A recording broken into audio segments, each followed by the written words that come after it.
Je suis Olivier Varis du Champagne Varis-Hubert. Nous sommes situés sur Avis dans la Côte des Blancs, en Grand Cru Chardonnay. Donc aujourd'hui nous avons 11 hectares et demi de vignes situés dans les 4 principaux villages de la Côte des Blancs, sur Avis, sur Cramant, sur Auger, sur Chouilly. Nous avons aussi des vignes en premier cru sur Grove et Bisseuil.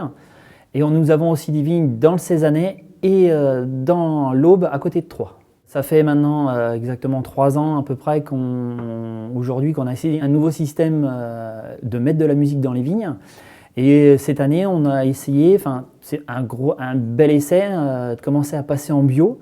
Donc on a fait ça sur 34 arts de vigne dans la Côte des Blancs sur Avis, une vieille vigne qui a plus de 80 ans, ce qui nous a donné des raisins superbes et on pense faire quelque chose de très très bien. Donc cette méthode à base de musique, on a eu l'idée il y a 3 ans avec la maison Génodique de nous mettre de la musique dans les vignes parce qu'on avait un gros problème de cournoyer dans cette vigne-là. Le cournoyer est un virus qui attaque les racines des vignes et en fait qui pompe la sève et nous avons après un phénomène de petites feuilles, de petits raisins et ce qui nous provoque le cournoyer et après ça s'étend énormément dans toute la vigne. Contre le cournoyer, il n'y a aucun traitement qui existe.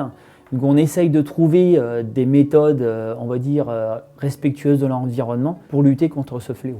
Donc on a mis de la musique pour essayer de maximum pour apaiser la vigne et comme de fait ça apaise parce que la première fois qu'on a mis cette musique-là, ça a marché aussi sur nous. Donc si ça marche sur nous, je pense que c'est même sûr, depuis 3 ans, ça marche sur la vigne quand même.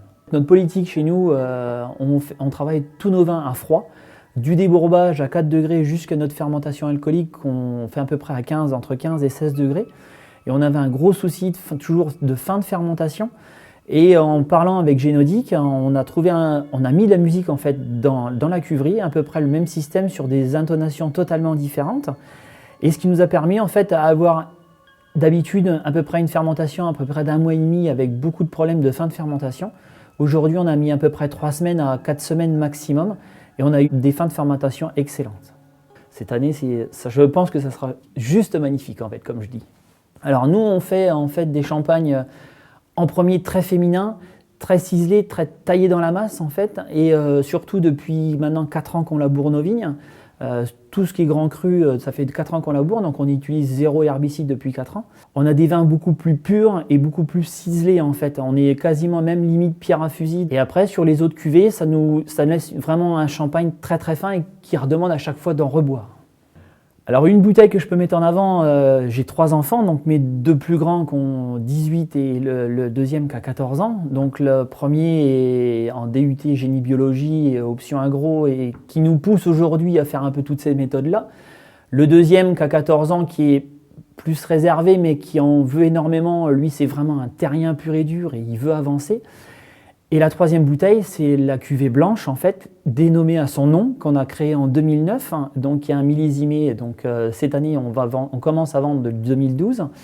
Et je pense que c'est une cuvée qui me fait très plaisir de la vendre aux gens, et ainsi que ma fille, quand elle vient, papa, vends la cuvée blanche, c'est quand même pas mal.